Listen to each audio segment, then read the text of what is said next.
Welcome to the Project, the podcast with the mission to cover every project throughout pop culture and history. I'm Sam. And I'm Lewis. And this week we're double dropping episodes because we watched Project Icon. We are double dropping. That's what term people use for this. Yeah, right? it's because as people who heard the last episode may have noticed, we realised that Project Icon was coming out Sunday just gone. Yes, and if we didn't want to be behind the curve, we'd have to shuffle up our schedule a bit. Because the plan was, and we'll discuss at the end whether we're going to do it or not, was to watch them week by week and change into a Project Icon show for the next 6 weeks. Yeah. And if we're an episode behind, it kind of defeats the whole point, really, doesn't it? So if we do go on with this, we will be changing our regular schedule to Wednesday releases. We will, yes. Rather than Monday releases. So I'm so sorry, everybody who loves listening to us on a Monday. You'll have to wait 6 weeks for another Monday episode.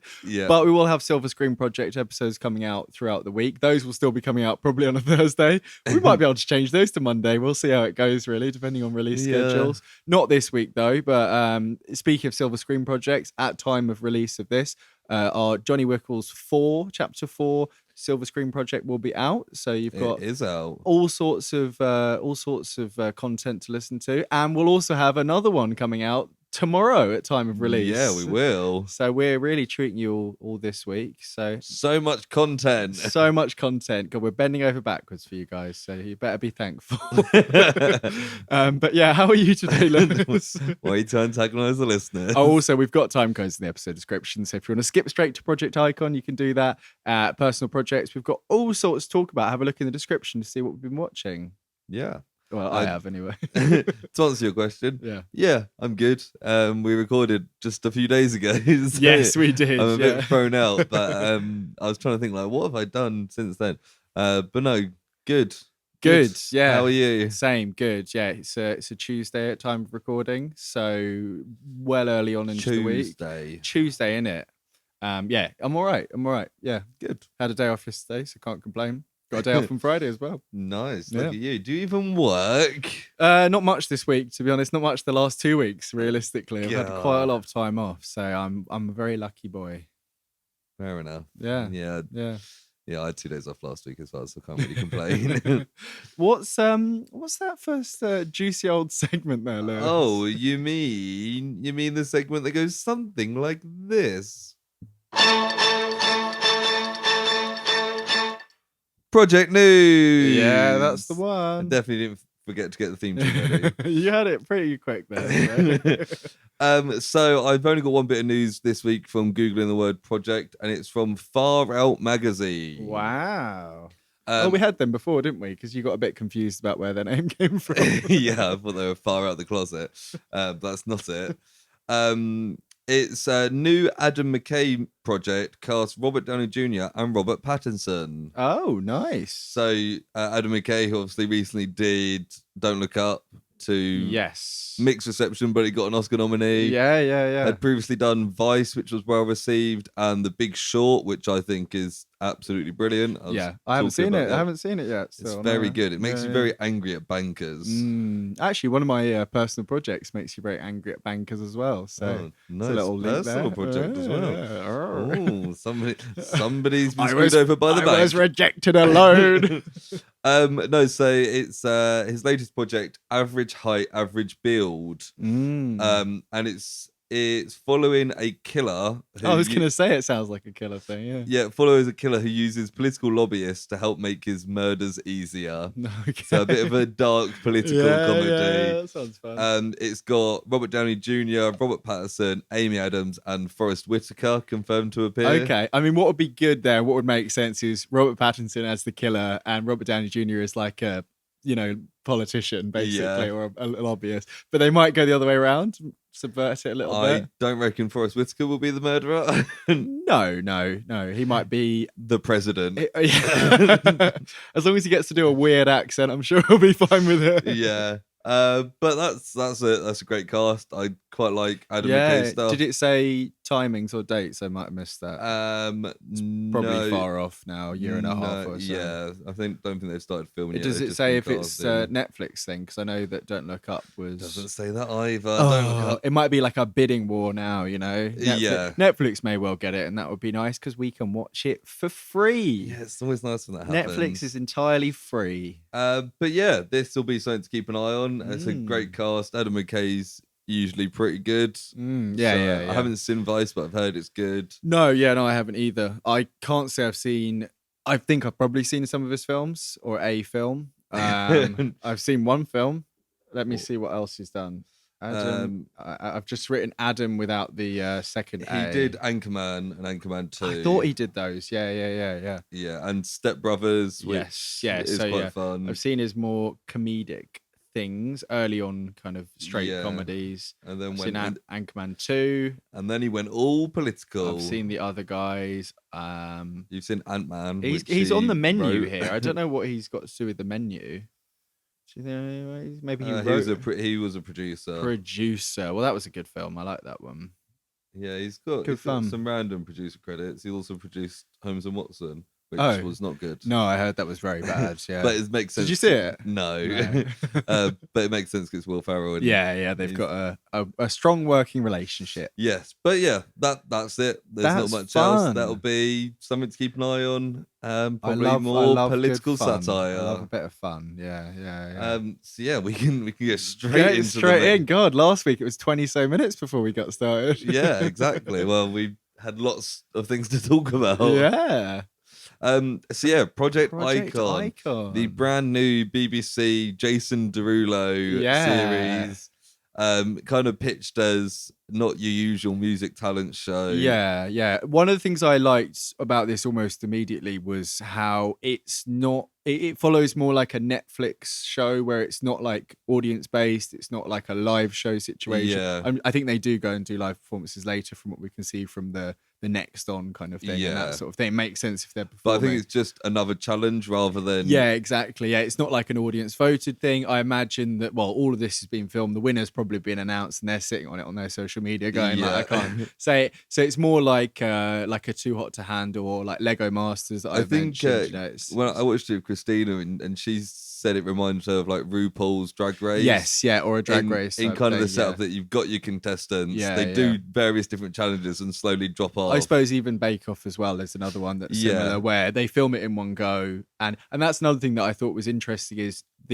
we'll talk about it as we go through, the way it's edited. Obviously it's a reality show, it's very intentionally edited in certain ways, but I wonder if they focus on certain characters, I'm going to call them, because maybe they make a further way through. Yeah. And there's a particular contestant who is featured quite heavily in this. Yeah. And I we'll talk about it as we go through a little bit. But yeah, it's from what I read, it's Jason Derulo, and is it Frank Harris? Frank Harris, who is Jason Derulo's manager and has produced stuff, and he's like an entertainment lawyer and stuff. He said he's known Jason Derulo since he was 12. So he seems to be he's like his guy. Yeah. And those two have come to England, and they've pitched it to... It's ITV is one of the people producing it, but it comes out on the BBC here, which is interesting. That's strange. But it's ITV America in the States, so it is being released in the United States at the same time. So if you're listening in America, you can go watch this. You may have come to us after watching it.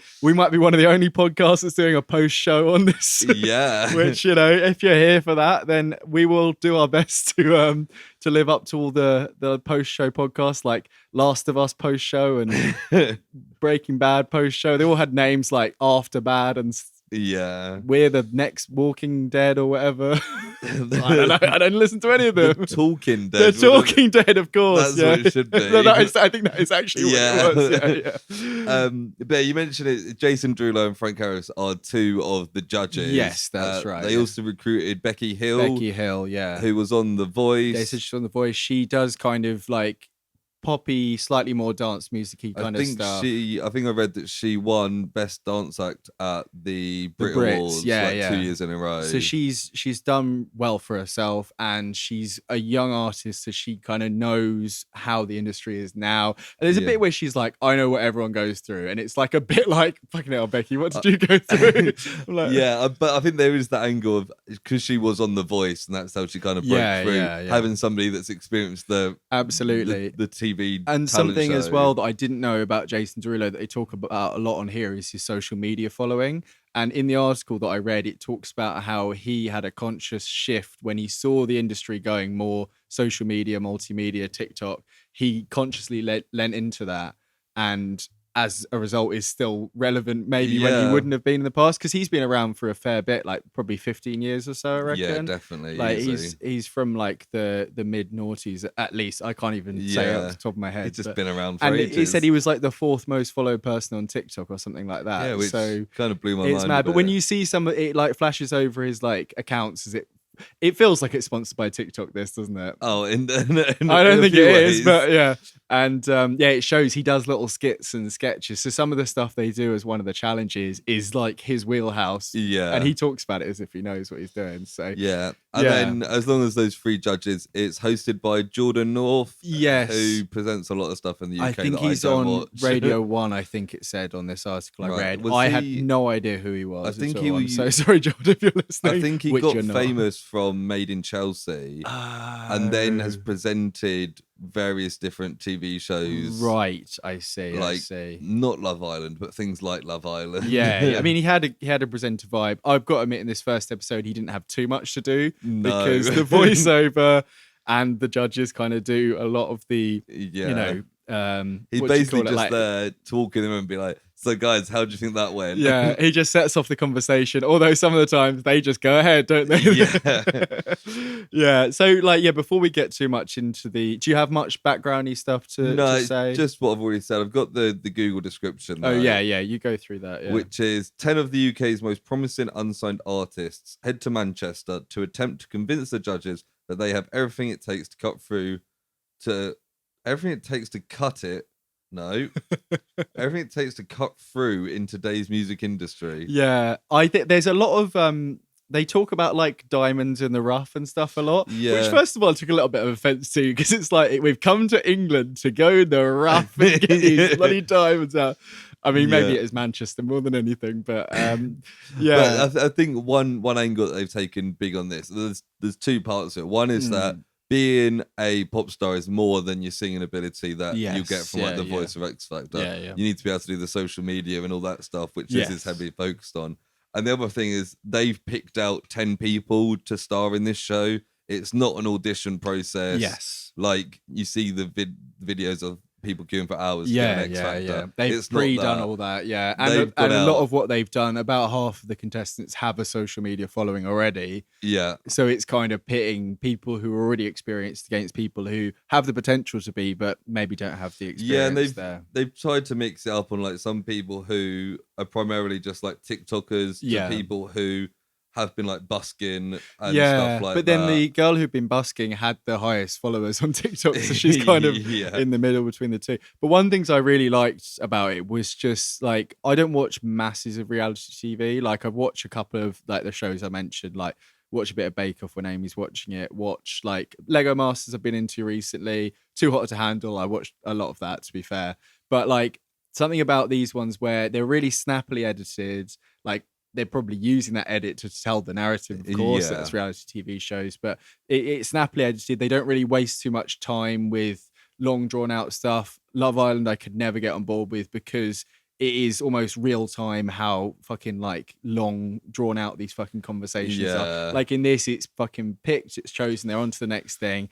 And the drama that comes with that, like just some of the ways they delivered some of the announcements in this, is like, oh my god, the first one was it's so funny. And like even like some of the unplanned stuff, like there's a medical emergency towards the end. Like this episode was like full of like, it was wild moments that I was like, damn, this first episode's kind of crazy. So we'll go into it in a second. I'll go through the 10 contestants. Yes, but we decided when we were first going to do this that it'd be fun to split them between us. So we've each got 5 each to kind of follow through. Yeah.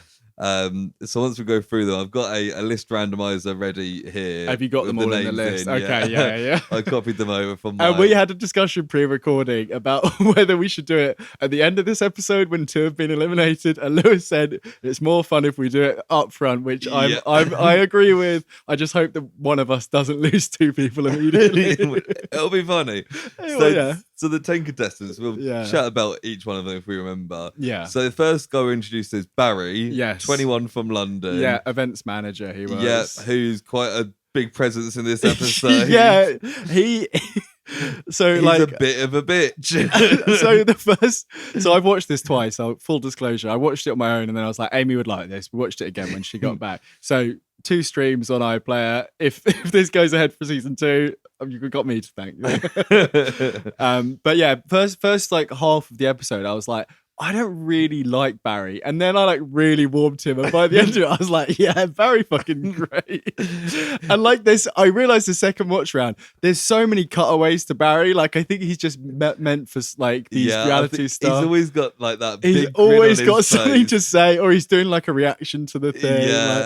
So I like Barry. I think he's pretty fun. I don't think in the performances we see that he is necessarily as exciting as some of the other people, but we've not seen too much, and personality wise, the next one also from London was Lily Joe. Yes, 24, who I think her profession was singer on there, because she said she sings in like clubs and stuff. And she's actually like sold out places, like small venues, like local venues and stuff. She was fine. She was all right. Her singing kind of reminded me a bit of like Kate Nash kind of vibes, because she has the kind of accent coming through. I think I wrote down in the singing bit Kate Nash. Yeah, she had quite a good look. I liked her outfit at the end. That was pretty cool when she comes on. I was like, why didn't you wear this earlier on? This is your... Christina said the same thing. It's like, this is your best outfit. Come on. We've got from Birmingham, Okeem. Yes. I think it was Okeem. Okeem? I don't think there was an M on the end. I'm pretty sure there was an M on the end. Okay. He seemed pretty cool. Again, he didn't really get much to do in this episode, but he seems pretty alright. I imagine all of them will get a point in the series to show themselves.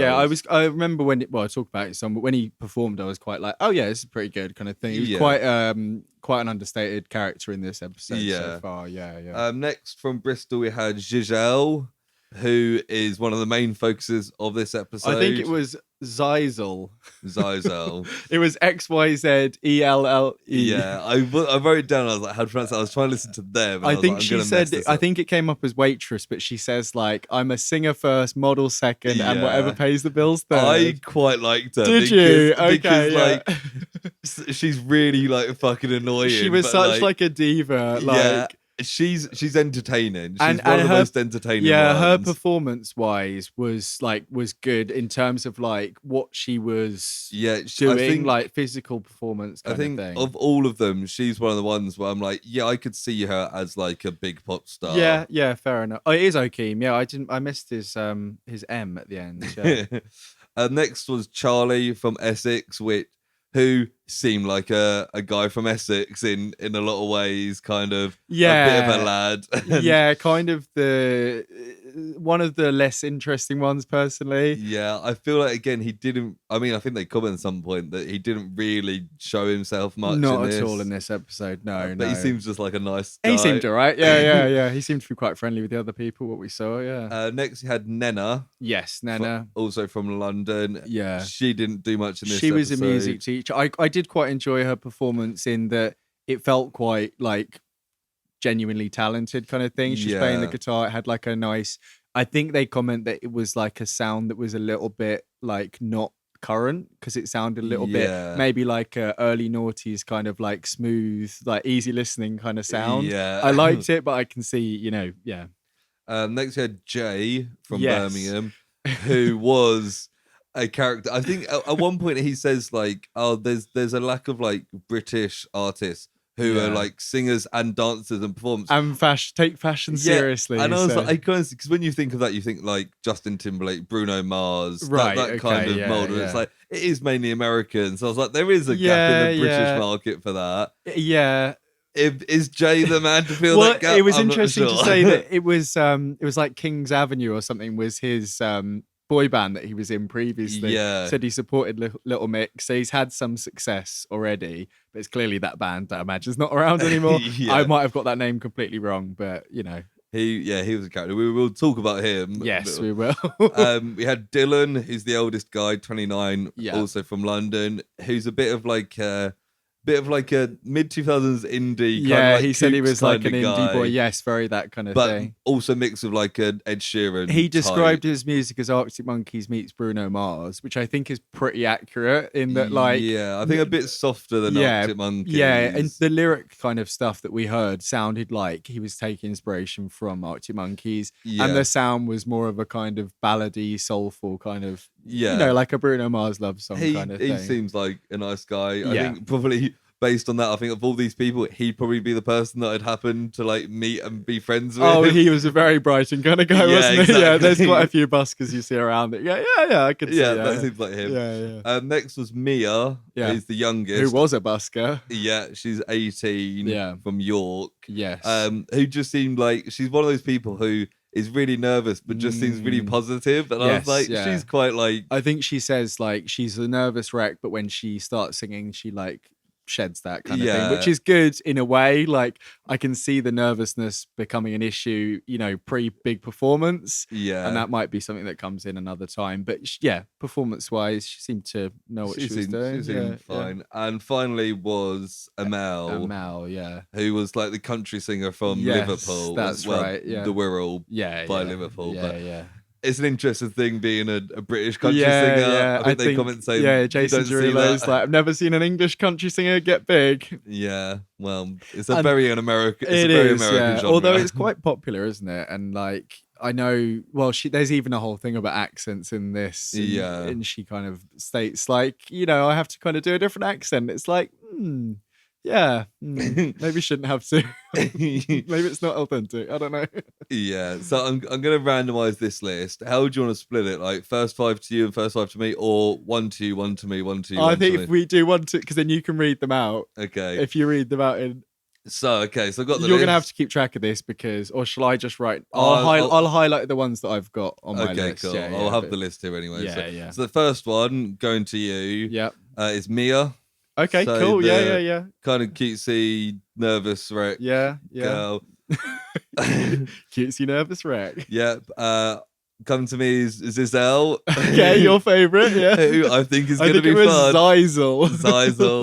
Zyzel will be fun. Yeah. You get Nena. Okay, yeah, I'm happy with Nena, yeah. Yep, I get Charlie. Okay. Hopefully he does something at some point. You get Lily Joe. Okay, fair enough. And I get Dylan. Okay, yeah, that's good for you. Yep, he seemed fun. You get Akeem. Okay, nice. I get Amel. Okay. You get Jay. Fucking hell, mate. So, yeah, this is randomised. And then finally I'll have Barry. Oh, for fuck's sake. Saving best for last. Can I swap you someone for Barry? No, I'm keeping Can I swap Barry. you Lily Joe for Barry? No. What about Jay? Nope. So yeah, we'll go. I think I've got a good chance of winning there. And by I mean one of my very talented group of contestants. Yeah, I think now I know my list, and I'll think about it after the pod. Next time we watch it, I'll be like, "Come on, Barry!" Damn it, I'm still gonna root for Barry. I like him. So we get a little bit of them chatting before we go into the first thing. Yes. Just explain it. They all love Jason Derulo, of course, because they're on his show. They wouldn't say anything else. And they all like Becky Hill too. Yes. I didn't know who Becky Hill was. I think I got her confused with someone else. I'll admit I've heard her name before, and I've probably heard some of her songs, but I don't listen to masses of like Radio 1 pop. Yeah, like I listen to bits and pieces here and there, but like I don't. When they played her big song, I was like, oh yeah, I kind of recognised it. Yeah, I'm sure I've heard some of her stuff. I'm sure if I listened to some of it, I'd enjoy it. But yeah, I also wrote down here that Jordan North is not funny. Yes. No, I do feel like they needed a host, but they didn't need a host. You know what I mean? I also thought it was weird in this first bit when the judges come out and speak to them. we get introduced to the judges one at a time, and we don't see them actually speaking to the group at all. So we've got no idea what's actually being said to them, or if a producer comes in and explains the show. There's no. I know that's just probably the way it's edited. Maybe it wasn't a great conversation for us to see. It all happened off camera. But I was like, it felt weird because we just got shots of them standing and everyone kind of going, ha ha ha. It's like, what's going on here? Are they listening to the same Some thing? Some of the edits are quite weird. There's one later on that I was kind of like, what is going on here? Oh, really? Yeah.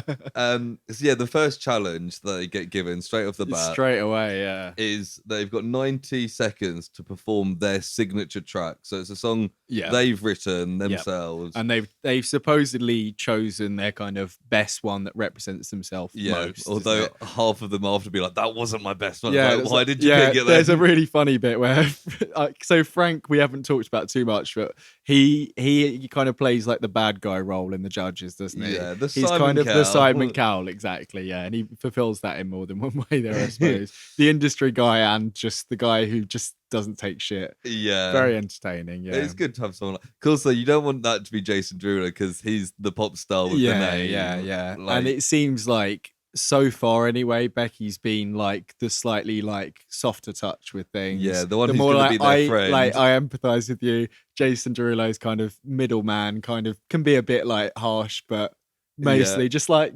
cool. And then Frank's just like, you're fucking shit. One of the TikToks later, he's like, what the hell was that? Yeah. So good. So they say one person's going to get dropped immediately after this. And I was like, I like this. Straight in with a high stakes. I like the lingo they use as well, where it's like, instead of like elimination, it's dropped, because it's like, Frank's like, you could get dropped by your record label at any time if you're not playing the game, kind of thing. But they're all quite confident. I think it makes, because we realise there's 6 episodes, so 10 contestants. They need to cut them out. Yeah, it's going to be some double drops, as it were. So we each one gets performed. So Mia is up first.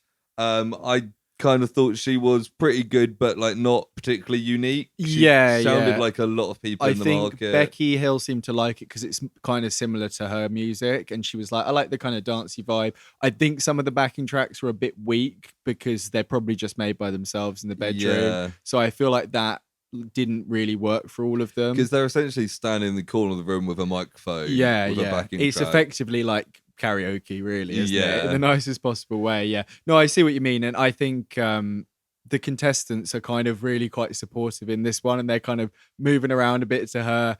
Barry himself is fucking going for it. He's done a little dance. I think because she just seems like a nice girl, she's not going to be making enemies. Exactly. And I think Jason Derulo's, we can just call him Jason, can't we? We're all friends here. I think about halfway through my notes, I've started calling him Jason here. He's like, I love it. It's good. Yeah, the judges were all pretty. They weren't like overwhelmingly happy with it, but they were like, it's pretty good. Well done. And a lot of this is about like the potential that they've got and that sort of thing, isn't it? This first one.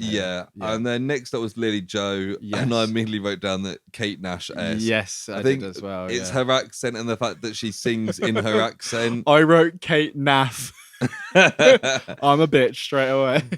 She seemed like super nervous, and I think that held her back a bit. I think that's the issue here. And she does say she apologizes almost straight away before she sings, and afterwards in the feedback they're like, don't be apologetic, like you have to have almost a bit of a persona when you start. It's putting you on the wrong foot already. Absolutely. And she then kind of says, oh, this is a song I wrote when I was 17. It's like, I don't really connect with it anymore. And they're like, why did you pick it? Frank's like, you could pick any of your songs. And she's like, it was one of my best songs. So and it's like, I think it's because these people not a great interaction. Are amateurs. They're probably not aware what are their best songs and what are their weaker songs. It's just songs they like, probably because what it meant to them or the writing process, rather than it actually being good. And it comes out in this round quite a lot. It really does. The judges, they don't hate it, but they're quite unsure. Yeah, I think there's a comment about like, because they've all seen their kind of effectively their audition tapes before, and we don't see any of that, but they've got an idea of what this person can give on like, with time and with, privacy or whatever. And I think it's Jason says like, you've got like a beast inside of you that needs to come out or something. So he's obviously seen something in the pre-recorded stuff that he didn't see on stage, kind of thing. Okay, because they've chosen these people, they've chosen them for a reason. They're pretty aware of their potential. It is it is pretty nasty in a good way that they've just been like, you're just performing now. Like they're all ready to do this initial bit. They weren't ready to perform, but you have to be ready all the time. Like it's like next up is Barry, who I described as isn't it Jay next? Oh no, it's Jay. Yeah. Scroll down. I thought it was funny when they say Jay, he like looks at the camera and he's like, oh, he's got like this real shocked face. So he does this kind of like reggae R&B thing. Yeah, which feels very much like a kind of parody song that you see on... he sings about rice, peas and chicken. Rice, peas and chicken. I wrote down straight away, this song is awful. Like, it is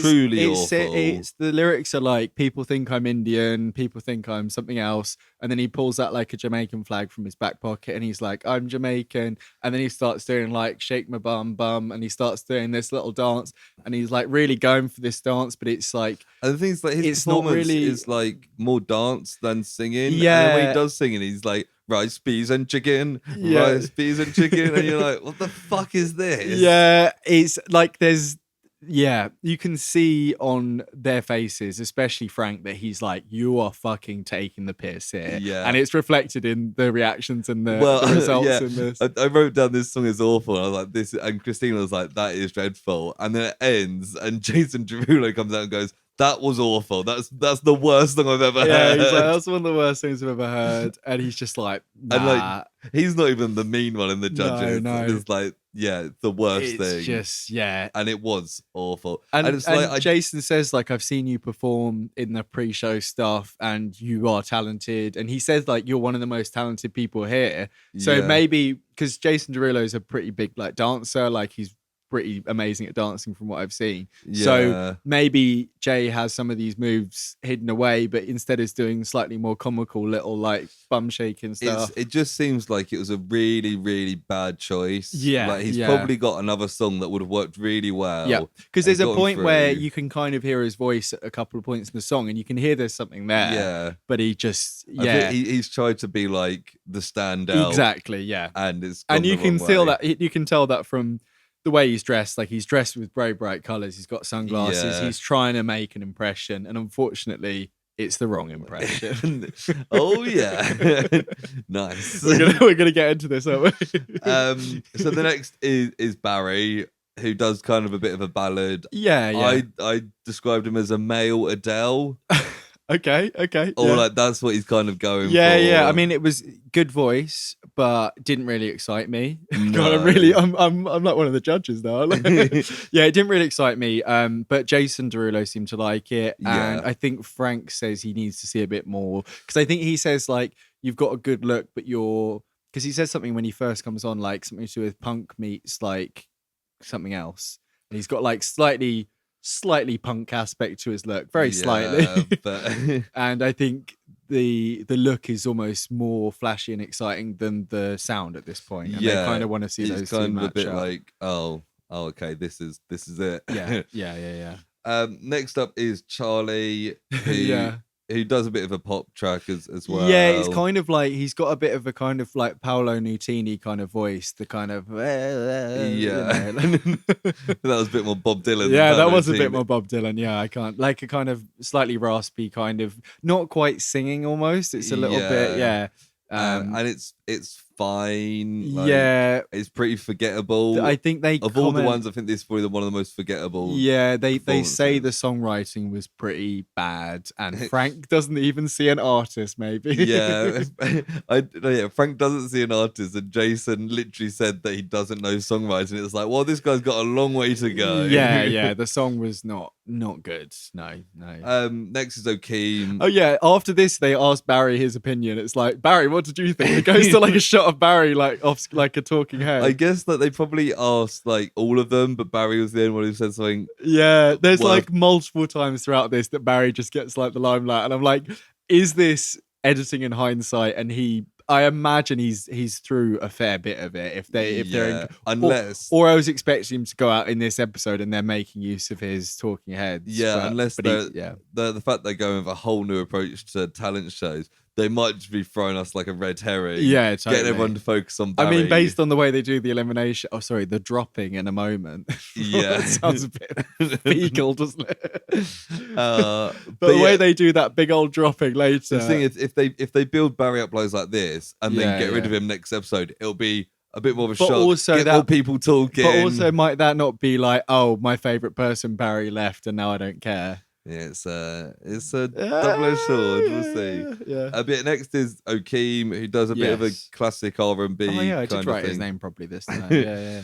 He's got a good voice. Yes, yeah. He can sing, and it had like a nice beat to the song, so the backing track was a bit more impressive than the other ones. I know that's not really what we're basing it off, but it surprised me, and it was kind of like boom, you know. I think the voice carried the song's okay, but the voice really kind of carried him through on this. Yeah, I would say so. Becky was one that spoke up for this and was like, "Yeah, this is good. I like this." Yeah, Becky's like, it's a great chorus, and it made me like it stuck with me kind of thing straight after, which is what you want from 90 Seconds. Yeah. Then you get a Mel who does the country song. Yes, and it's okay. Some of these we don't see a massive amount of the performance. They kind of cut them for time. As it gets later on, it is like I think a Mel we see like 15 seconds. Yeah, and you know she's got a good voice. I think we see enough to get the vibe of it. Yeah, it's like I get this. And funnily enough, Frank says in this that he can see in even 9 seconds if an artist is good. So it's like so they only showed us 9 seconds of a Mel. That's what they did there. Yeah, and Jason was pretty impressed. Yeah, with her they're all well. like, you killed it. Like it's good stuff. Yeah, and she's one of the ones with I think she's got the second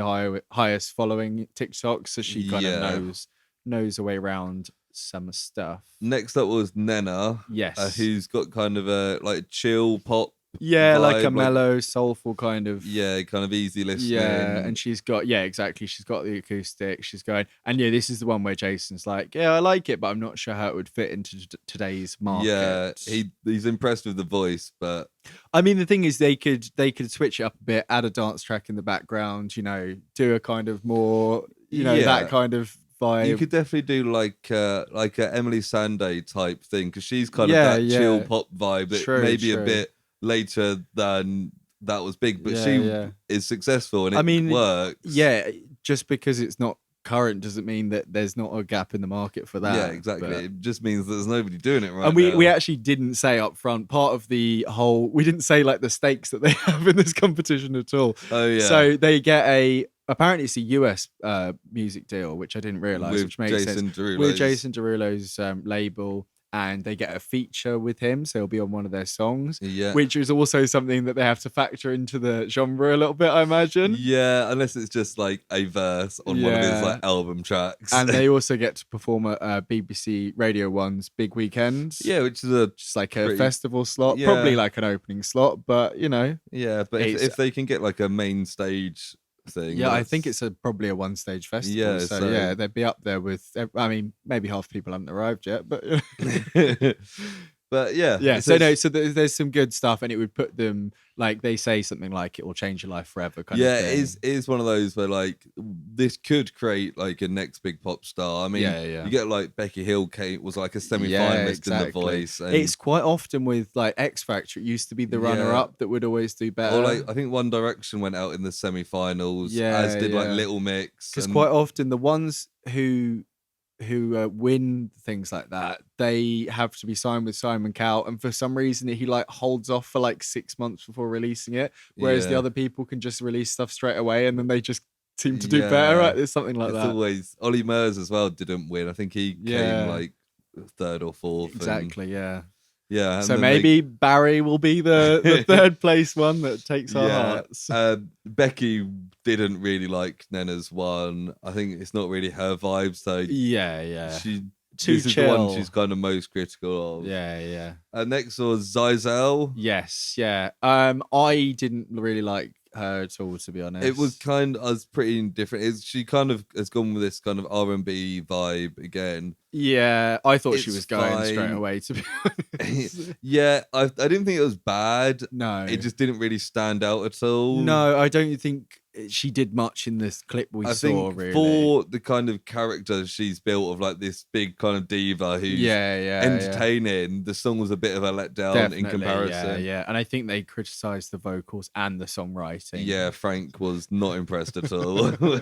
Yeah. And then we get Dylan, who I was pretty good. First of all, like I didn't really kind of gel with it, but he kind of gets the chorus and you're like, this sounds like something I could hear on the radio. It kind of sounds like early Ed Sheeran, like 80s era Ed Sheeran. Yeah, and what I was saying before, like he mentions Arctic Monkeys and Bruno Mars. I felt like some of the bits of lyrics you can hear, he's kind of doing that Alex Turner kind of poetic kind of thing over a kind of more I suppose Ed Sheeran's a good example, where it's the lyrics are kind of feel like you've spent time thinking about them, whereas the track and the stuff is kind of just the guitar. It's not really anything particularly special there. But credit to him, he is sitting there playing guitar as well. Oh, absolutely, so bonus points from me. And Becky says best songwriting. Like they're all like, "Are you a songwriter?" He's like, "Yeah, I prefer songwriting to talking," kind of thing. And Frank was like, "You're the front runner from here." Straight away. And I was like, "Wow, okay, they've saved the best for last then." Yes, they do. Yeah. I was like, "He's not going out early then, is he?" Yeah. And they all go for a chat, and Barry's just like, "Well, someone's the front runner." And then it goes to him and he's like, I pride myself in being a front runner, so I took it really personally. And you're like, damn. Giselle's like, I thought Jason would be nicer. There's a moment later where she says something about like the judges aren't her target audience, and I'm like, you're in the wrong place then. Like I know it's that kind of like semi-deluded diva kind of vibe that does take people far if you're just like self-confident no matter what, but like it's just like be aware of your audience. You have to tailor yourself a little bit.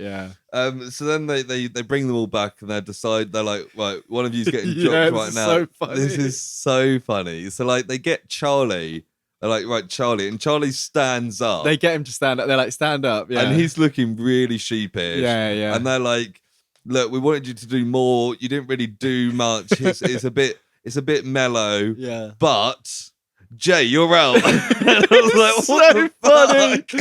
I think that was the moment where I was like, I'm on board with this. Like, it reminded me of, I mentioned a few months ago that I was watching The Traitors. And first episode, I've not seen it. In that first episode, they had the 20 people line up in the order they think they're going to finish. And the two guys. Oh, yeah, you told me. They're like, right, go home. No confidence, go home. It was like, fuck you. Yeah, that's so good. It was so unnecessarily brutal. Yeah, but it's so funny. Because Jay's sitting there like watching Charlie being oh yeah. And then he has to react and still be sitting down and just be like, because they didn't say anything to and then Charlie kind of really awkwardly sits back down again. And do they say anything else while he's there, or is it after? I think they then say like, because Frank's like, we basically need to set the tone and set the standard. And they're effectively saying, without saying, like, you fucking took the piss there, is what they're saying. They skirt around it. I think they say, like, you had a bad choice of song and it's cost you here. Because it was a terrible song. It was. But I just so, like, thought, because Jason had been like, oh, you have something there, and I've seen it in the pre-show stuff. But obviously they were really, I think Frank was like offended by his choice. That's where it came across to me, that he was just like, nah, like fuck this. Because I think Jason even calls him like boy in the original bit. He's like, you need to like buckle up, boy, or something like that. Like, fucking hell. So I think that they're solely basing this on that challenge. None of the then the next one they kind of weigh up both of them. So I think it's what you do on this show, they'll take into account. Anything before doesn't matter. So every performance matters, particularly this first one when it's the only one to judge on. Yeah, and that's kind of what they keep saying. Like, you know, they don't specifically say it, but like if someone flicks onto your TikTok or they turn on the radio and hear you for 9 seconds, as Frank says, you need to be able to make a good impression. And if it's a parody song that sounds like shit, and that's badly produced, and it's about something that's a bit confusing for some people. I know it's kind of the vibe is like people confuse my identity, but it's just, I don't know. It was not the right place for it. You know, maybe that would have been good on the TikTok challenge, but he didn't get that far. So that's the first one of your contestants out. It is. You're down to 4. Poor Jay has gone home. And so, do you want to explain the next challenge? So they basically, we spoke about it a little bit earlier, but they talk about how social media is so key and so integral to being a pop star, being a performer of any kind nowadays, and how people, I think Jason says, like, in the past, musicians used to be mysterious and people would just, they wouldn't know much about you. They'd hear about you and then they see you on stage. But now they want to know, like, what you're up to all the time. They want to see you make little jokes and skits, which, some people would say is not really in the job description, but Yeah. now it is what they're saying. So basically, they get tasked with creating a 30-second video that is supposed to, do they say, like, show off your kind of character and who you are a little bit? Yeah. And they basically get sent to a manor house in Chester, is it? Cheshire. I always get them confused. In Cheshire, and they get to use the house and the grounds and stuff and film their videos. They get like a day or whatever. And then when they're done, they edit them, send them across to the judges, and back at the studio in Manchester, we then will see the individual reactions and the critiques to each video. Yeah. So and they kind of team up a lot on this, which is quite nice because you kind of see the friendship. One of them, Amel, who is one of the first ones who goes straight to it and just films her own one first because she knows what she wants to do, and then she helps people afterwards. And she says later on an airplane, you put on your own mask before you help other people. And it's like, that's kind of harsh, but kind of true.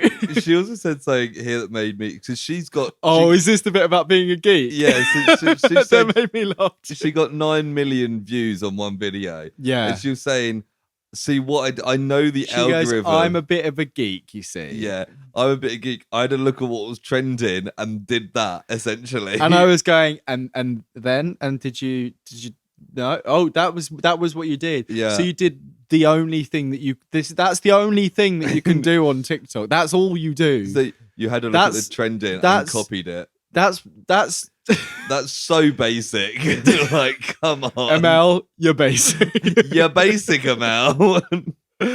Oh God, I mean it may have been taken out of context. Yeah, you never know. It made her look a little bit silly. I'll say that. Made her look a little bit silly, and as people who have to use social medias, admittedly much less successfully than any of the people on this show, from what I can see.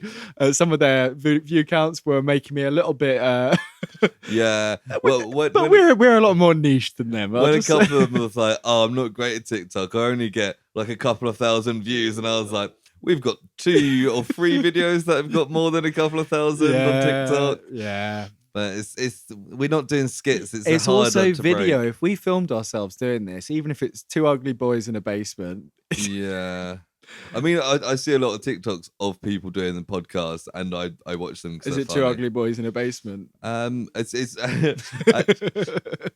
they're called the Basement Yard Podcast. Okay. So not to plug them. No, pretty. Is that the one you showed me a couple of clips before? Yeah. And they're pretty good looking guys. Yeah. Oh, okay. So 2 beautiful boys in a basement. Yeah, 2 beautiful boys. So that's what we would be, really. I just putting myself down there. Bit of self-deprecating humor for you there. Yeah. So should we go through the video? Oh no, there's a quote here from Jason Derulo that is hilarious that I was going to clip and put at the end of the episode if I have time before it comes out tomorrow, where he says, I had some advice from I think he says Puff Daddy. I can't remember if he says Puff Daddy. I think he's now called P Diddy. I don't know what he says, but he's like, he said to me, never sleep, and I never slept since. And it's like, that doesn't mean anything. No, I ain't slept since. I saw, which that sounds like DJ Khaled. I fucking love it. Like, it's so stupid. Off on a bit of tangent. I can't remember what it was. I think it was someone like Akon or something. Right. Who said they were recording a song with Eminem. Yeah. And he was like, right, so we got this studio, and he rocked up at this studio at like 6 o'clock in the evening. Got there and was like, Where's Eminem? Yeah. And the producer was like, he's gone. He left at 5. Yeah. So he like called Eminem, and Eminem was like, no, I work 9 to 5. I'll get there at 9. I'll leave at 5. I'll have a lunch break in the middle. If you're not there, you're not there. It's like I do normal hours. It's my job. Because he treats it like a job. And he was like, the next day they were like working really well, and they were like halfway through a verse, and like 5 o'clock hits, and Eminem just like turns the recorder off, and he's like, do you not want to finish this? And he's like, No, it's 5 o'clock. It'll wait till tomorrow. Oh, yeah. See, I'm mixed on that. I feel like it's good work. I think when you're definitely that big, you you've can got afford to do that. Yeah, absolutely. I mean, if you're like these guys, like I think Charlie even said, is it Charlie? Yeah, Charlie said like he works 9 to 5 as a marketing manager. And then 5 to 10, he's like, I'm on that music grind. Yeah. It's like that's what you need to do if you want to be, But once you're Eminem, you can treat it like a job. It's good that he even does 9 to 5, which I'm sure he doesn't that much. He's sober as well, isn't he? He's been sober for years, so it makes sense. He's got nothing else to do. Well, it means he can... It keeps him some structure in his life and stuff, doesn't it? Yeah, absolutely. So yeah, the videos, the first one is a Mel who, as he said... was the first one to make a video straight in. The first person to ever check a hashtag in the history of TikTok. Yeah. and her video is basically, because she's a country singer, she's like, oh, people always question why I sing with an American accent. She sings a bit and she's like, but this is what I sound like if I sing in my accent. And it's country music in a Scouse accent. Yeah. And it's like, it's okay, but like, I've seen videos like that. It's not. Well, she admits that she's replicating her most successful video. Yeah. And like inherently this challenge is biased towards the people who have a following because they're experienced, although the person with the most following doesn't necessarily do one of the best videos, but the judges don't seem to mind in that sense. Yeah, but the judges like this. They're like, that's quite amusing. Yeah, I've kind of got them written down as we kind of went through, I think. But same. I think that was the next one, Dylan, with the relationship thing. Yeah, so he kind of does like a bit of a...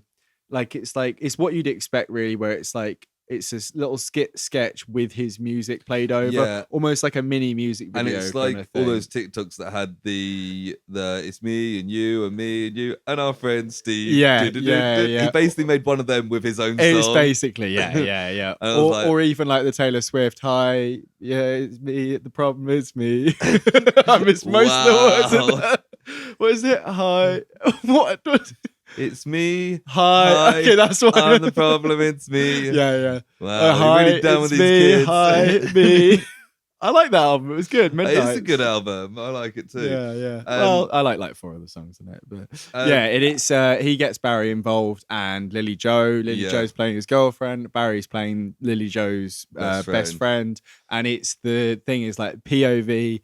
Which also fucking POV. It's never the person's POV. It's just someone who's watching the fucking thing.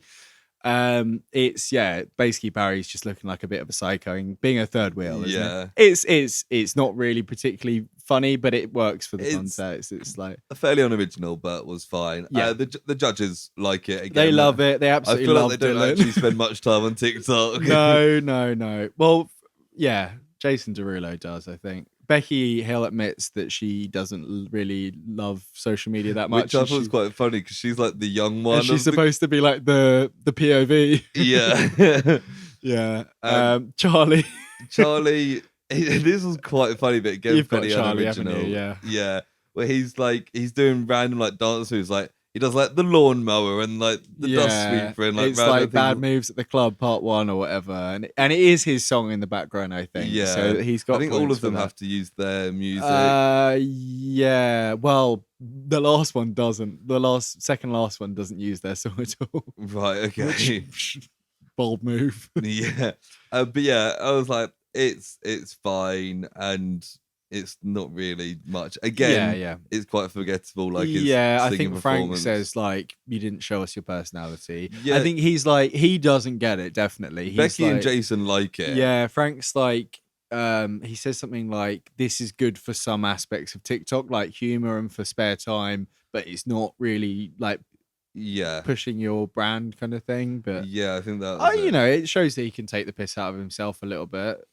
Yeah, then we get Mia, who is again playing her song, and it's just kind of her dancing around in a bedroom. It does like a little like kind of transition with a pillow where she's singing in bed because the song's saying about I'm in my bed, and then it goes like bad dancing activated, and she's doing like cringy kind of dancing. Yeah, and I thought it was pretty naff, but the judges seem to like it. You see hundreds of these videos on TikTok. Yeah, but it's a way of getting your song in the algorithm, isn't it? So I suppose it works for what it is. Frank was unimpressed by this, but again, Jason and Becky were that's and fun. Jason starts doing the little, it's like Tina from Bob's Burgers kind of dance, isn't it? A little kind of worms type thing, And then we get Nenna, who's like, she's got Okeem to be playing the supposed good nice guy or whatever it is. And it's just kind of her walking around. She's got like workout gear on, and she's kind of walking around a bit, and I kept expecting something to happen, and then it didn't. And the judge's reaction is basically he's like pestering her a bit.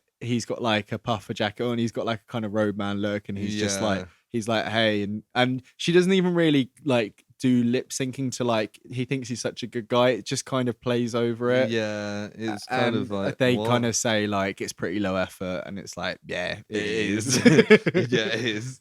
Then it's Giselle. Yes. And she kind of had this whole setup because she was doing her makeup. She was going to make herself look really ugly, and then is like that. They used to be that challenge that was like fucking ugly to glam or whatever. And like people used to do such stupid ones, and it was basically they were hot, and then they'd like do what she does and make themselves look like they had like no teeth and like spots, and then they'd like wear glasses and then swipe and be like, I'm actually hot, surprise. And it's like, it's such a fucking tone deaf like challenge. It's just so like, and that's essentially, and she's like, this is a great idea 5 years after that happened on Vine. Like, to be fair to it, she puts effort in, and the transitions are well done where she wipes her arm. She's clearly a TikToker. She explained it differently to how it ended up, so I think because she seems to not know that you can edit in app, because Amel's like, you don't have to do it chronologically, because I think at one point she was going to keep changing her makeup back and forth. I don't know, they edited it in a way that made her seem like she didn't know what she's doing. And the final result is fine, I was expecting a bit more based on her like building it up. And then she kind of suggested that she's running, because her song was called Running, to being in glam kind of outfit. Whereas it's kind of she runs and then she goes back and forth a bit with a like you say, I swiped my hand right into the mic there. Because she's transitioning. And it's a cool transition, but Frank, this one I think the judges are most split on, because Frank's like, nah, I don't like it. Becky's like, yeah, no, that was cool. And Jason was like, it was okay. Yeah, it was very kind of all the different responses you could have got. I was going to say, see no evil, hear no evil, and speak no evil, but that doesn't really make sense there, does it? And then it's Lily Joe, who was really struggling with this. She didn't know what to do. Yeah, there's a shot again where Amel is going around and kind of trying to help out people because she's finished. She said she finished in like 15 minutes because all she had to do was sing for 10 seconds, basically. And she's going around. There's a clip where she's like, do you want me to help you with editing? And Lily Joe's like, no, there's nothing you can do. And she's, like you say, getting quite worked up about it. It's kind of weird more of them didn't take Amel's approach and kind of plan this out beforehand. Like, Lily Joe seems a bit blindsided by this task. But... Well, because she gets Dylan to help. A lot of them get someone to help do some of the filming and stuff like that. But her song is like about, first of all, when she was like, this is for all the people who didn't believe me at school, I was like, when people say that and you're in your 20s, I feel like maybe you need to get over something that happened to you at some point. Like, how old is she? Like 21? I suppose she's not that far out of school. But yeah, 24, she's 24. Like, like she finished school like 8 years She might have had a bad time, but still, like, immediately I was like, I don't like that.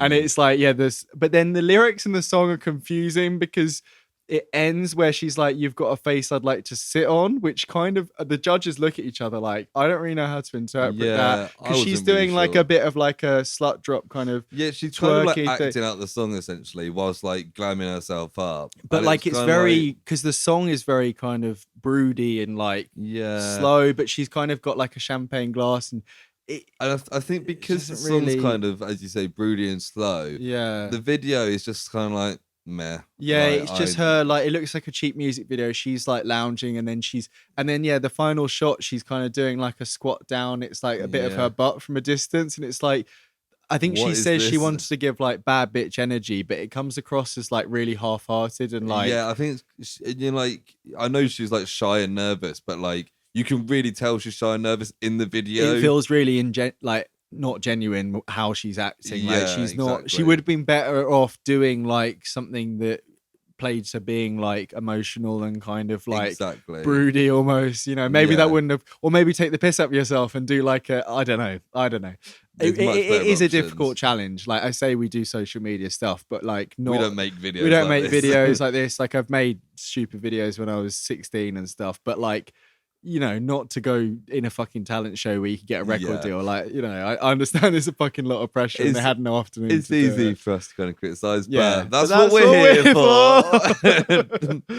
And the judges don't like her anyway, so we're justified. That's the one. Oh no, that's not the one. Yeah, no, there's another one later. That. Yeah, and then we've got 2 more left. We've got Barry, who comes in like, I just finished we see a little bit where he's like, I want to be like funny and a bit silly or a bit stupid. And Dylan's like, you are funny and a bit stupid. And it's like, and he comes in with he does more of like a skit. It's like this is the one. So there's no music playing over it at all, which is wild because at least just put your song in the background so it's a TikTok sound. And that should have been like minus points. I love Barry, but fucking hell, man. And he makes a reference to rice, peas, and chicken, which I think is that's what got him over because it's personality and that's what they wanted. And just taking the piss out of the guy that's just been dropped. Yeah, because it's something like, what do you want for breakfast? Rice, peas, and chicken. And then they're like, Jay, gone but never forgotten or whatever. And it's like, fucking hell. It was that was so funny. I really liked it. And the judges quite like this as well. Yeah, that was one that got Frank and he was like, yep, that guy was a fucking idiot. Because Frank really doesn't like Jay. He's like, yeah, you fucking tell him, Barry, the cunt. But yeah, he should have probably maybe put his song in there as well. That's what I think that should have been, but you know. And then finally was Okeem, and this was because he's a nice guy, like not a nice guy, but an actual nice guy. Yeah. And this is so painful to watch. It's so like he doesn't know what he's doing. It's so like bedroom TikTok and not in like this is a fun like amateur TikTok that's it's like it's him dancing and Nena's like in the background and there's like a really like kind of kind of swipe transition and they're wearing slightly more like glam outfits and like the lip sync's not matched up, the dancing is really like he had real trouble syncing the video to the audio, which is mad because it's easy to do that. Right, okay. Like and also just get like a Mel to help you. I guess they split up into groups. Yeah. Like it's so you're like a second out of sync, just like cut a second off the front of that video. And keep just playing with it until it lines up. Because like it's ridiculous that the one because he takes longest as well because he really struggles with this. Yeah. But it's like, come on, sort it out. And then he plays it. And that's the one where Frank's like, what the hell was that? Yeah, because it's out of sync, you don't really know what he's singing and you can't really hear the song, so you're trying to make sense of it. It just seems like 2 people, like it just looks like a couple or like, you know, siblings or whatever, just 2 people just dancing. Yeah. Like in sometimes like friends or whatever, having a bedroom dance without like you can barely even see that there's any singing going on. It's just not. Sometimes on TikTok you come across a video just randomly that's got like 12 views or something. And it's like that's what this looks like. These sort of people, his peers in this, if this was actually like posted on TikTok, they would have deleted this without posting it. Like they would have remade this. They would like the other people in the competition. They would never have posted absolutely, this. I thought it was mad that he did, but I guess he ran out of time. I think he actually went over the time limit. I think so, yeah. But surprisingly, again, this wasn't like factored I guess in. Because his first performance was quite good, it kind of carried him through this. Yeah. So that's all them, and then they go back for feedback, and this time they're all confident before this, and now they're all like, shit. Yes, I think that the host is like, yeah, you guys are all a bit quieter now, aren't you, you bunch of twats? Actually, I did know there's quite a lot of rudeness in this show. They say swear words a bit. There's a little bit of shit. There's because it's BBC Three. BBC Three, they can get away with it. They're like, oh, bloody shit. Oh, that was bloody shit. That was bloody. And they say, oh, taking the piss and that. Oh, they have this whole bit. I think it's that might be. I didn't make a note about it. Yeah. But yeah, so they get the the judges get everyone back for their feedback. They note 3 that they really liked, didn't they? Yeah, and it was especially Dylan, Barry, and Amel. They liked. Yeah, so they each kind of picked and one. This is when Amel says about masks on airplane and just like. You should have all just fucking sorted your own out before you help. But obviously not everyone can sort theirs out first and then go and help everyone else. But yeah, I guess the people that knew what they were doing should have kind of gone for it first, is what she was saying. But and then they kind of look at ones that are more critical of. So Becky wasn't sure of Akeem's. Yeah. Frank didn't like Charlie's because he didn't get it. Yeah. And Frank says that Zizelle's video wasn't very good. Yeah. And he was like, even though you take your piss of yourself, this is a bit. Is it? That's me with the British slang, taking the piss of yourself, and they do this for like 30 seconds. And then Becky's like, "No, it's take the piss out of yourself," and he's like, "Take the piss out of yourself? Yeah. Wow." But Joe, you Brits. That's another thing that reminded me of RuPaul, because RuPaul's an entertaining show, but RuPaul does not understand British humor. Right, okay, yeah. So I've not watched the UK one at all. I've only seen. It's sometimes come across really badly because you've got like these British drag queens making like the typical lewd British drag queen jokes, and it just falls flat on RuPaul. And then RuPaul like doesn't like it as a result. And it's like, it's not their fault you didn't get the joke through. That's a shame. Yeah, but Frank seems to be a bit more self-aware in this because he's like, "Oh, I don't know this." Yeah, and then also Lily Joe is also there because they I think Becky says like, "You're such a warm person, and we don't get that." Yeah, across. You didn't really show enough of yourself. Yeah. So they say they're going to take both tasks into consideration, and then they're going to have a sing-off to see who's eliminated. Sing to save your ass, which is very what is it? There's a RuPaul thing that's like lip sync for your life. Yeah. So they've really taken inspiration from that. Yeah. So I think RuPaul influenced this more than The Voice or X Factor did. Yeah, definitely. Yeah. And it's Giselle versus Lily Joe. Yes, yeah, that's it. Yeah. And this when Giselle's like, I'm not sure if they're judging. And it's like, well, tough, because they're the one judging you. I don't think they're my target audience. Well, you should make them your target audience for the next 6 weeks. And then Barry turns around and goes, "You're not very original, though, are you?" Yeah, it says like, "Your concept for your video has been overdone." And Giselle's like, "Who the hell asked you?" It's like, "I didn't come here to impress Barry." Yeah. Also such a funny name to be like slagging off as well. He looks like a Barry.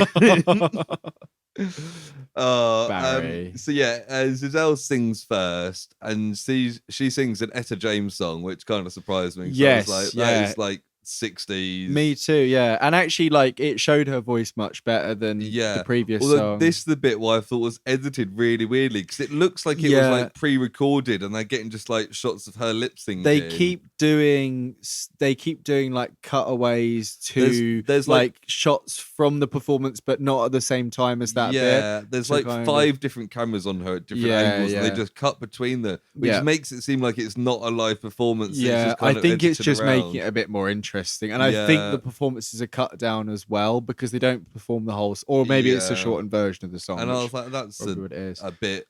Yeah, it threw me off a bit. It's more apparent with the next one as well, I think. Yeah, with Lily Joe. Giselle, I thought she was pretty good. I think it helps that she's singing an Etta James song. But it kind of showed that she has got a voice. She has got a voice, and performance-wise, she's doing a lot on stage. She's got quite a lot of presence. Yeah, it's not necessarily matching with the tone of the song, but you can tell that she's got some kind of flair to her. Again, she seems like she could be a pop star. She seems to have that kind of quality, that X Factor, if you will, that voice, if you will. Yes, that pop idol, if you will. She has a voice that gives her the X Factor that could make her a pop idol. Yes, not an American Idol, Project Icon. So she can win Project Icon. There we go. And then it's Lily Joe. Yeah, and unfortunately, she almost does the same apologetic opening. Yeah. She looks very nervous, and you can tell. And unfortunately, she gets quite like flushed throughout this, and you can tell that she's not loving it. Basically, so she sings Billy Joel. Do you think she sings Billy Joel because Billy Joel sounds like Lily Joe?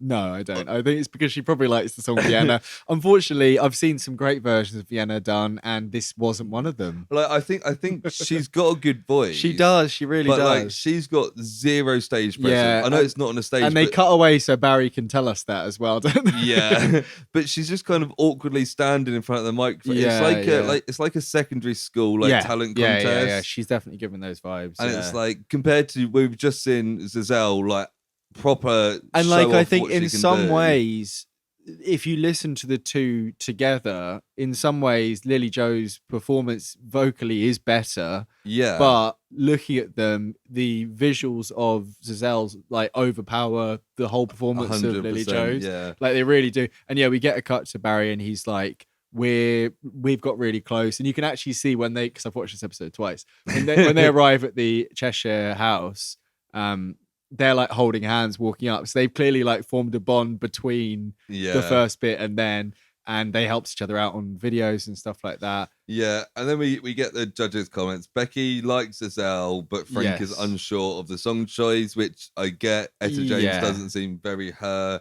And Jason Becky thinks she played it a bit too safe with the song. Right. Which I think it's fair. And then we get this weird bit where Becky's like, right, I'm going to leave the judging to you because I've got to go do sound check at O2 she's got to travel down from Manchester to the O2. Could have planned this better, or is this just like a humble brag? I'm performing at the O2. Yeah, she's like, I'll do the next one, guys. Like, I don't want to. I think it might, because she before this was like, I don't know if I'm going to be able to judge this. Like, it's going to feel really bad voting people off. Is it that she was like, I don't want to do this? Like, I'm too nervous. She had to call her agent to get a call in. Yeah, maybe. I mean, we'll see next episode if she lives up to the. She has to deliver the bad news. Yeah, but before they can deliver the bad news, Jordan North tells us some bad news. Yes, he says that Lily Jo has had a medical issue, and the professionals have told her that she needs to rest and she can't have any more filming today. Yeah. So then, a bit of real life drama coming in there, which is like, what the hell's going on here? Wow. I was like, shit, I hope she's okay. Yeah, and it's nothing to do with like her performance and stuff. No. But then it means when the judges go back to the group, again, it's one person standing up. Just Giselle stands up. Yeah. And like, she's not big, so she looks quite like timid. Yeah. And she's there. And they it's really awkward as well because they have to talk about Lily Jo when she's not there. Yeah, and they do say at that point, they explain it again, I think, and they say she's okay, like she's not injured or. But they're like Giselle, like your stage presence was good, but it's a wrong song choice, and they're like. And with Lily Jo, whilst everyone's just kind of sitting there. And it keeps showing Barry as like the point of view again. That's like the whole thing. And they're like, oh yeah, Lily Jo told a story, but she was missing something. It's like, she's not in the room. They say like there's something inside her that we haven't seen yet, but we didn't get a chance to see it in these two. Yeah. Then they announced, they go, Giselle, you are staying. Yes. And I was like, that's probably fair based on those performances. Yes. And I can see Giselle going further in this. And also at this point, us not knowing what the medical emergency was, quite often with these things, if a medical issue comes up and you can't carry on with the show, then they have to just take a different direction. So at this point, I was kind of thinking, if she can't do the rest of the show, then they're not going to pick her to carry on anyway, are they? They do say that they made the choice anyway, but... Would they have changed it if they were picking Giselle? Yeah. I think that what they say is still right. Like the TikTok, at least Giselle knew what she was doing. Like she did this big persona of like, I love glam and I hate being ugly or whatever. Yeah. Like there was some, even if it was a flawed message, there's a message in there that she was putting across. Yeah, as Lily Jo didn't really show anything. It was a bit from confusing. The fact she's nervous. Yeah, and she did a little thing with her butt or whatever. And Frank says, "This is how you need to step up." Yeah, they kind of leave then to let the contestants chat amongst themselves. Yeah. And Jordan North's like, Barry, what did you think? And Barry was like, it was the wrong decision. He's like, well, I can't, and he's sitting next to Giselle as well. Yeah. And he's like, she looks so awkward during this. Yeah, and he's just like, well, it's the decision they made, basically, isn't it? Yeah, and but like, it's not one I agree with. Yeah. And this is when she's like, I didn't come here to impress Barry. Yeah. It's quite funny. And then we get the judges meeting Lily Jo. Well, just Jason, yeah. Oh, is it just Jason? Yeah. And this is where what she's wearing is great. It's and great. Shows her personality. It looks like what is it, E17? That the Stay Another Day. Yeah, she's got like the fluffy white beanie. She's got like kind of arm stocking thing. This is the best look she's had. Yeah, totally. Yeah, it actually shows her personality. Yeah. And it's like it's a shame to say. And we don't know how long after this is or when it was. Yeah. But whether all the people that are leaving, I guess not actually, because Jay didn't get a chance. I was gonna say all the people that are dropped maybe get a chance to have a quick chat with Jason, or if this is specifically because she didn't get to have her feedback. And it's probably also just to kind of explain what goes on. That's true, yeah. So she then explains that she's epileptic and she had a seizure. Yes. Probably because of the pressure and everything. Yeah. And we saw that she was super nervous. Well, like I said, she looked quite, not picking people apart, but she looked quite like flushed when she was doing her final performance. Yeah. And I didn't mention what I meant to say earlier is that they cut around her performance quite a lot. And there's lots of shots of the audience and lots of shots of probably because she's just maybe standing there not doing anything. Maybe they were trying to make it a bit more exciting. Maybe she looks like unhappy during the performance and they were like, this isn't good TV, like a girl looking upset on the stage, so so they have a little hug and he's like, you've got good things in you need to keep pursuing it and all that kind of nice stuff that the nice judge would say on a TV show. And that's the end of the show. We get a quick next time, which I didn't pay much attention to, but it did say that next time 3 people are getting dropped. Really? Okay, I didn't see that. The bit I remember from the both times I watched it is it looks like they're split into groups with Jason and Becky as their like coaches, right? And they look like they were doing some sort of group performance or at least a group rehearsal. And there's a bit where Becky's like, "You just said the wrong words. Like, fucking get your fucking act together." So they're going to be doing some sort of stage pumping performance, up the pressure a bit. which is great. Yeah. But I enjoyed this. Oh yeah, me too. I'm not much reality TV. I've never watched The Voice. I haven't watched The X Factor in like 15 years. No, same. Yeah. It's not my wheelhouse at all. No.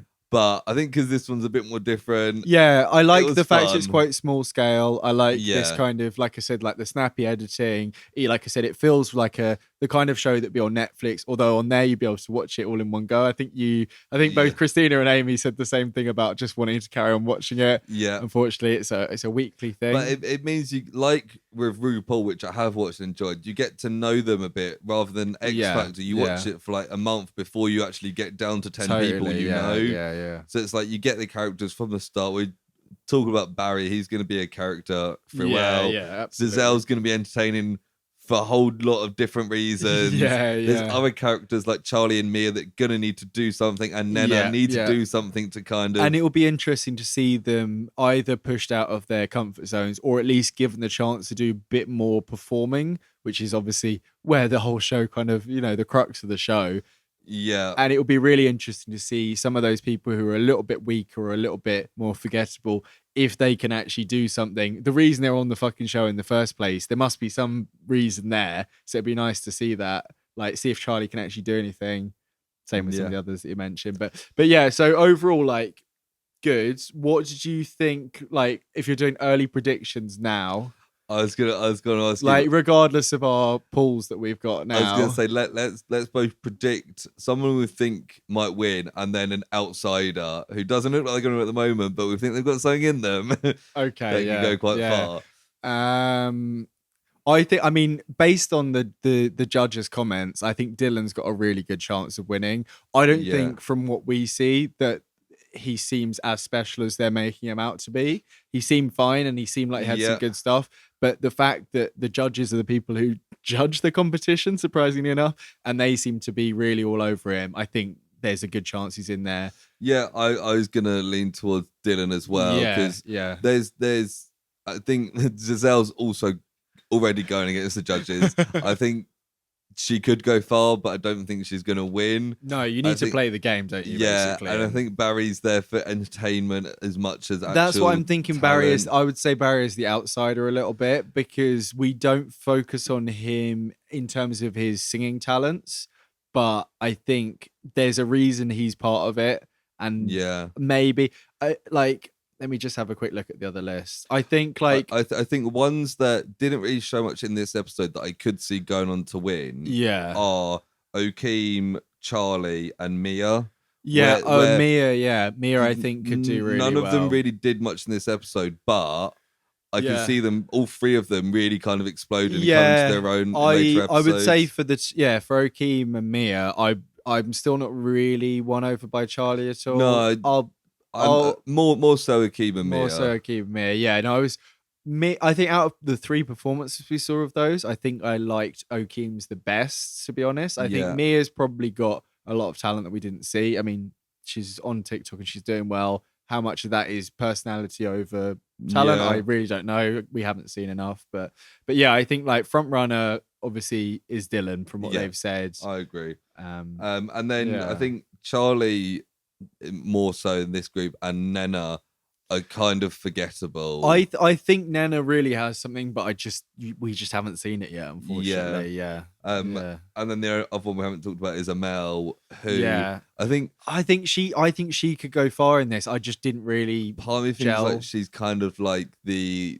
token different genre. Like they're all pop and R&B artists, right? Okay, and you quite often get it with like X Factor. We've got one guy who plays like rock music instead. I think it's not just a pop and R&B show. Yeah, true. Yeah, although she's got like a look, she's got a TikTok presence. Yeah, like she's pretty entertaining. And also, it depends on how much they're willing to stray out of their genres. Because, like we said with Nena, like if you made her a little bit more dancey with the same vocals over the top, you could do like a slightly more poppy. I hope country thing, and that might be the thing that takes her through. I remember back when I did watch X Factor, you'd have a couple of people who are a bit more like rocky, but to get far, they'd slowly whittle them down and mold them into like a pop star. And it's like you've kind of taken away from them what made them unique in the first place. I hope they don't do that with Amel. No. I'd be interested to see like a challenge. I don't know though. I was going to say a challenge where they have to kind of cross genres a little bit, but at the same time, if you're an artist, you almost don't want to be forced to sell out your kind of unique selling point too much.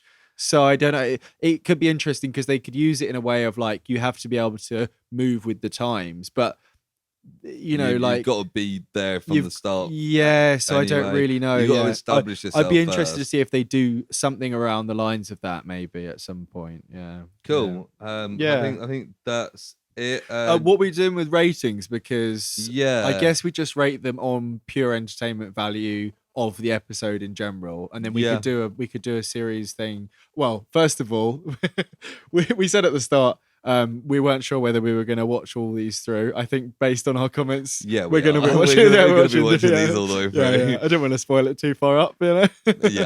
As soon as I finished watching it last night, I was like, we are watching these all. I said I watched it twice, so I think that was pretty obvious as well. But no, we'll rate each episode for entertainment. Maybe thinking about the challenges and as well. The challenges of sing your song, make a TikTok. Yeah, it's like the sudden death singing at the start, wasn't it? And then TikTok challenge. Yeah, it's difficult because I don't really. I suppose when I'm trying to think about it as an overall, but we haven't seen any more yet. I'm thinking fairly high, but I don't want to do it too high in case there's episodes that I think like a 7 is where I kind of came in. Because I really did enjoy this, and we've watched so much shit on this podcast, and this is at its pure entertainment value surpasses at least half of what we watched. I think this was just entertaining, and there's a chance that if this was called, I don't know, Pop Icon, and I happened to watch it, I may have then watched the rest of the series anyway. So I think I might just give it an 8 just because. Fair. Just because for pure entertainment, I did quite. And like, when I was watching it, obviously making notes, but kind of me and Christina were chatting about it and be like, I can't believe they did that. As if like it was actually watching it and it gets you hooked. So. I did make quite a lot of notes because we were introduced a lot of characters, but a lot of the time, or the second time, I didn't make any notes, of course. Can you believe it? But I didn't want to be kind of on my phone too much. I was quite hooked throughout. So 7 might be slightly lower than yourself, but I'll probably get an 8 in there at some point if it keeps going. Cool. Cool. So that is Project Icon. Yeah. So obviously we'll be back with this next week. We've got more still to the podcast, but if this is where you leave us for this week, then we'll see you again next week. Yes, we will. But it does mean that it is now time for Personal Projects.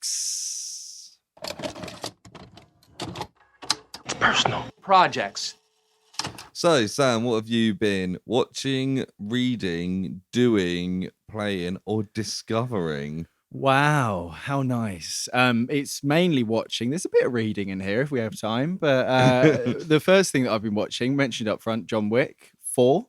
Yeah. Sorry, no, Johnny Wickles 4. I don't know where that came from. Who's John Wick? Won't go into it too much, but if you want to listen to our thoughts on it, we have the Silver Screen Project episode, which is out now. So have a look on the feed. You can see that. But I've been thinking about it since. Really enjoyed it. Thought it was a blast. I would quite like to see it again, to be honest. It was good fun. I'll probably wait to see it when it comes out on streaming, but I would quite happily go see that again, to be honest. Yeah.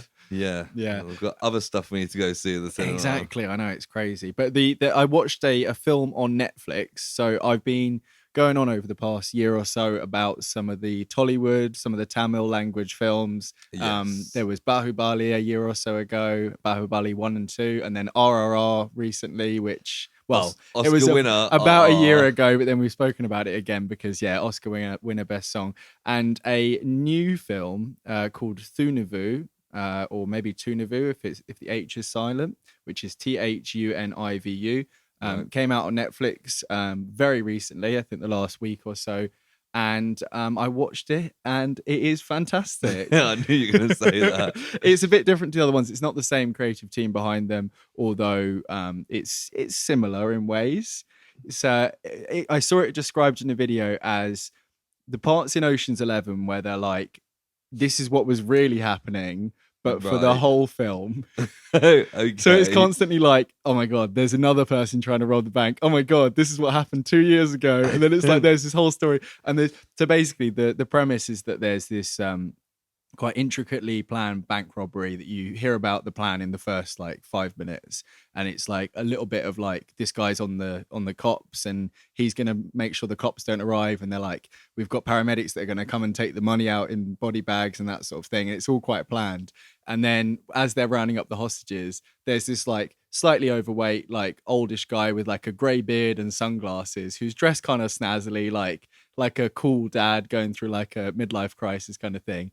And he just starts beating the shit out of all the bank robbers, like martial arts style. And then he grabs a gun and all the crowd are like, thank you for saving us. And he's like, no, I'm robbing the bank. And then he just takes over like this one-man bank robbery. It's fantastic. It's got a couple of songs in flashbacks where it's like singing about his criminal life and that sort of thing. But there are lots of moments where he's just dancing around while stuff's being revealed. It's very entertaining. Cool. It's really good fun. It's on Netflix. It's about 2 and a bit hours, so it's not quite the 3+ hours of the other ones I mentioned.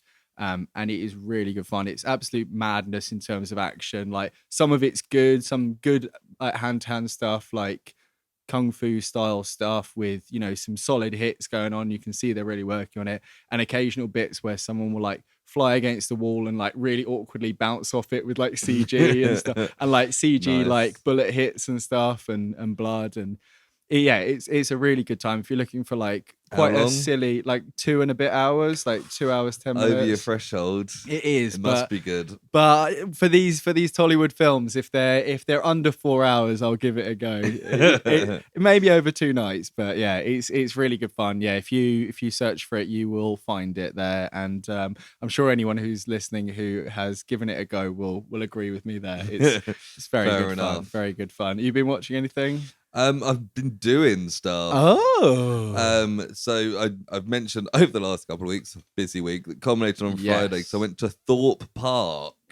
Went with my brothers and my mother, taking out for Mother's Day. And Thorpe Park's great. I just wanted to mention. I've never been. It was the first day it was open this year because obviously they close over winter. Rides get shut down in bad weather. Too cold. And the rain was a bit on and off. so rides were shut at different times, but it meant that it was pretty quiet. Okay. And I don't think we queued for more than like half an hour for any rides, when sometimes it's like 2-3 hours. I've heard that some of the that's the worst part of it, basically. Yeah, so you know, we managed to go on Saw twice, Swarm twice. No, some of the Samurai big ones, twice. It was just good fun. It's been a few years since I've been to Nice. You all Thorpe Park. go, all of you on rides together, or anyone not? No, we all. Oh, my mum didn't go on the bumper cars. Okay, so not what I was expecting. Not a main one. No. So I'm not really a roller coaster person, mainly because I just haven't, and it's like, I'm not like massively scared of heights, but I've got like a bit of a thing sometimes. I think it's roller coasters that kind of got me over my yeah. The only major one that was kind of shut was Colossus, which is a favourite. They're all just names to me, to be honest. Yeah, it's one that's got a really long corkscrew bit where you go round and round and round. Sounds lovely. Yeah, it's great, but they were replacing part of the track, so can't use that. But yeah, it was just it's a good fun day out, because it was quite quiet. It just mean let's good, go do that now. I would appreciate that. I think the queuing, I'm not a big queuer in general, so I think I would probably rather go when it's like that than the other. Yeah. Even if it's a bit like you say, a bit rainy or whatever. As long as I'd probably be thinking like, oh no, the rain's going to make it derail and I'm going to fly off or something like that. And that's the kind of thing I'd be thinking about. Yeah, but that's part of the fun. That's part of the fun. Yeah, see, that's where we differ there, I think. Yeah. I went to a gig on Sunday. Oh, yeah. One of my friends, great guitarist, was playing guitar in another friend's band. Yes. It's called GiWha on Spotify, GiWha. It's kind of like an R&B meets reggae kind of thing. It was at Soho House, just along Madeira Drive, which is like an exclusive membership. They're all over the place, but I think the Brighton one's only been open a year or so. Yeah, it's quite new. Although my friend was saying, like, they stacked out their instruments for people playing there. Like, they had like a list of stuff they bought, and they've bought like so many like high-end like guitars, amps, drums. They bought it all so people can just play there. That's cool, because it's a members club, isn't it? Yeah, I think fairly a year's membership to the Brighton one is like £1,000 a year. So like, I mean, I couldn't afford that, but it's my GiWha is the stage name of Abiola, who is really good. Okay, yeah. Yeah, it was a really fun gig. So it's GiWha, is it? Yes. Yeah. Okay. Yeah, he kind of hosted the whole night with a couple of other people that he knows, and it's good fun. It's good to go to kind of small local gigs with people you know. Absolutely, performing. yeah. Well, we did. We watched Johnny Wickles 4, didn't we? And then recorded, and then you went off to see it straight after. You had a jam-packed Sunday there, didn't you? Yeah. So that was good fun.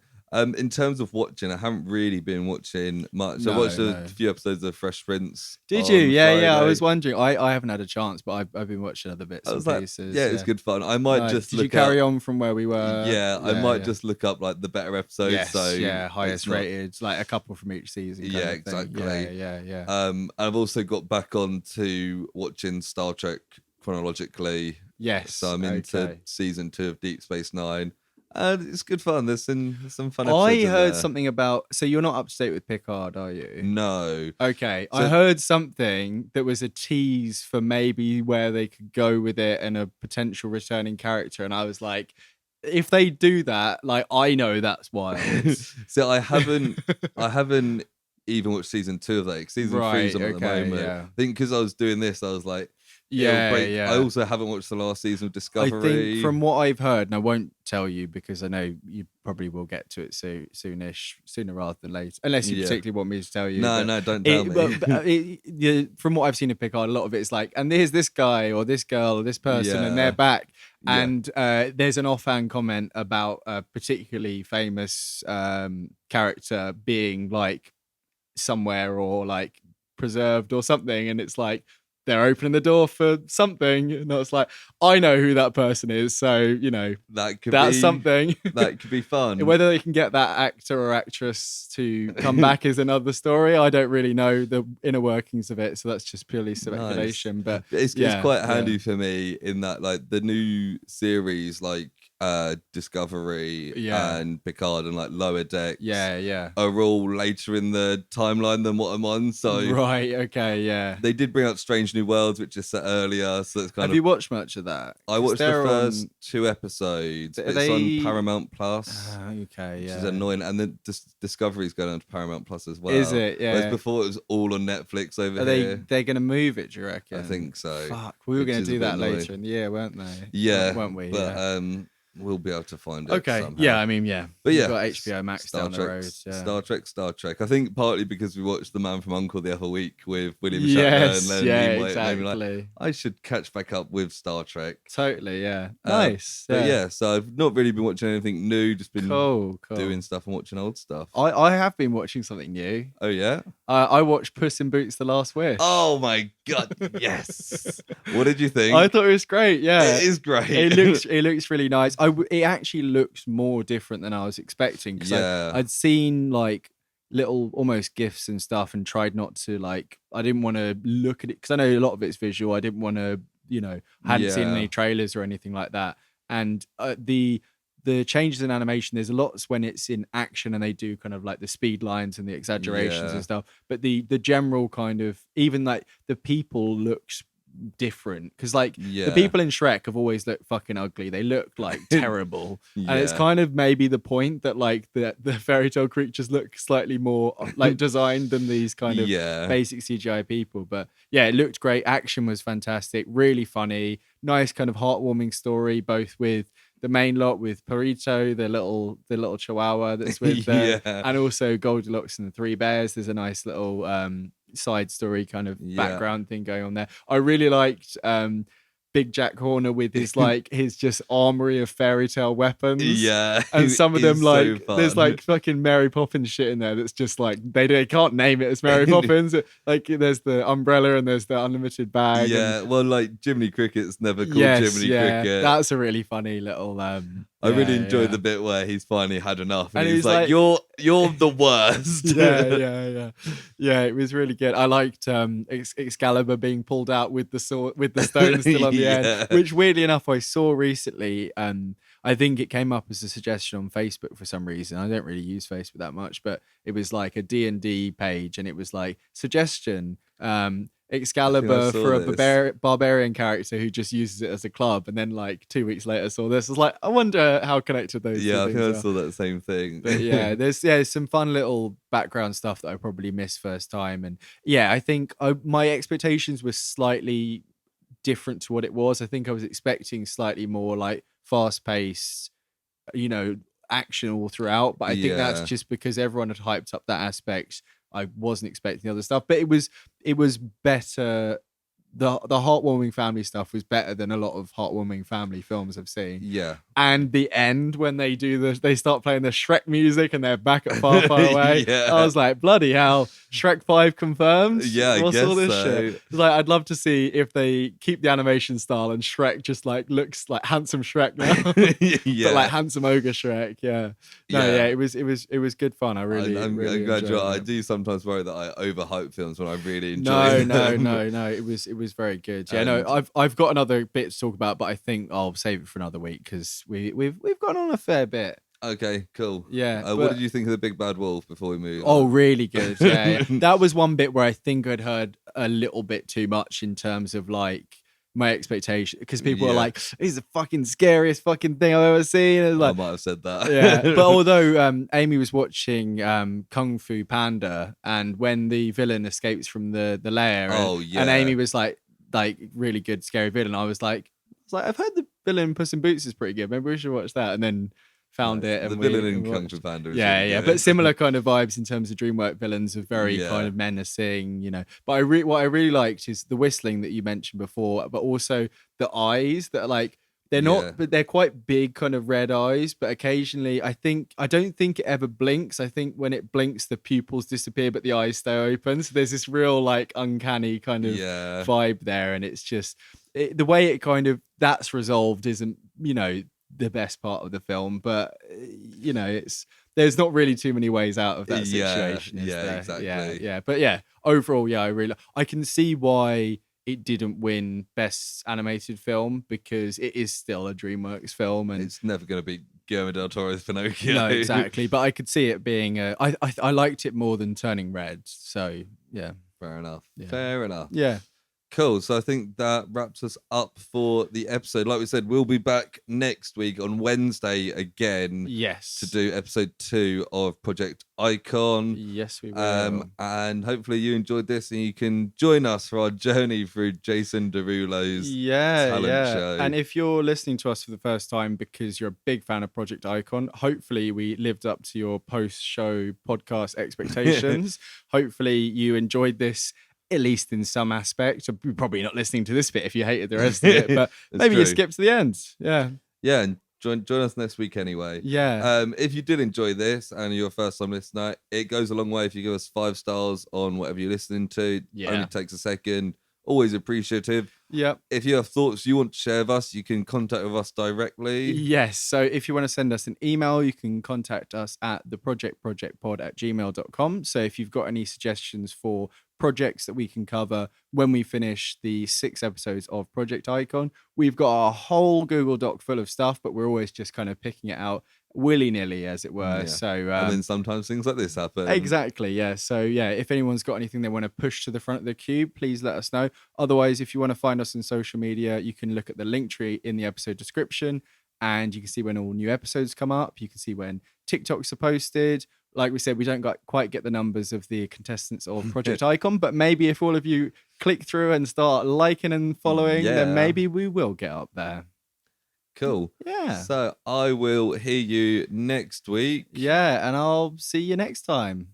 Bye. Bye. Jason Derulo. Bye. The best piece of advice that I've ever been given was by P. Diddy. He said, never sleep. I ain't slept since.